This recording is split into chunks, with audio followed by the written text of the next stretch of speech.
But we've got Cheryl here. Cheryl, come on down, my friend. You get a chance to ask our Mavericks, who of course are very mainstream to us, but, you know, to lefties, they're just so frightened of such common sense. What's your question, my friend, and thanks for coming along tonight. Thank you. I'd just like to ask, how do you think the cost of living needs to be dealt with, Pauline? OK, Pauline, all of you will get a chance to answer as well, but we'll start with Pauline. Thank you, Cheryl. OK. Deal with the climate change BS that's been foisted onto the Australian people. It's been... Cost of living is being driven by the high cost of electricity, so it affects the farming sector, the industries, manufacturing and the normal household. We have driven up the cost of electricity. That's why inflation. Also, the fact is the government cannot control their spending.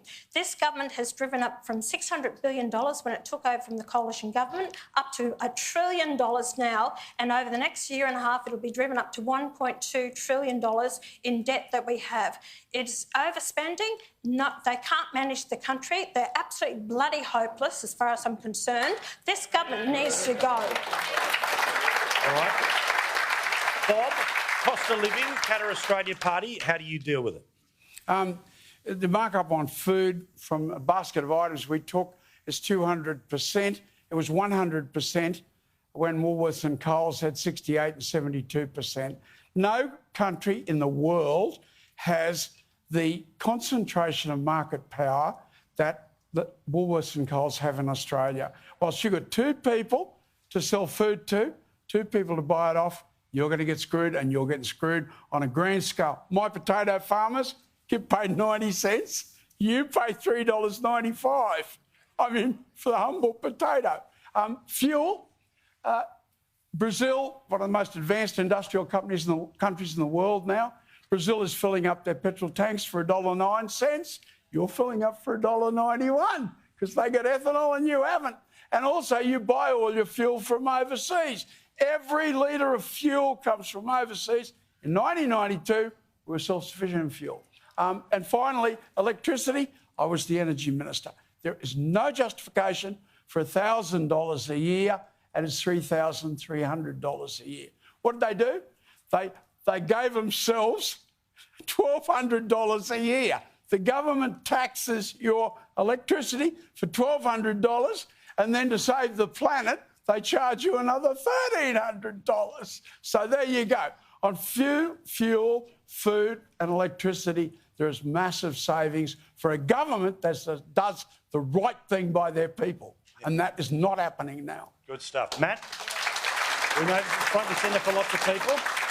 Well, thank you. Thank you, Cheryl. It's the most important issue for any Australian, and something has broken in the last few years. I mean, I agree with Bob about the role of Coles and Woolworths. That's why we've said we will impose or change our competition laws to have divestiture laws for the first times. But Coles and Woolworths didn't start just price gouging in the last few years, right? That's not what's changed. Something really has changed in the last few years where now you can't get a cheeseburger at McDonald's for less than $5. I mean, what has happened to this country? Why are prices so high just in the last few years? There's two main factors. Pauline's touched on them, but I just want to drill down on the spending, on the government spending. Cheryl, since COVID, we've gone from spending about $477 billion a year of your money in Canberra. Now, after COVID, we're up to $778 billion a year in Canberra. $300 billion a year extra every year is being spent in Canberra now. On a household basis, that's $30,000 a year extra being spent for all of you.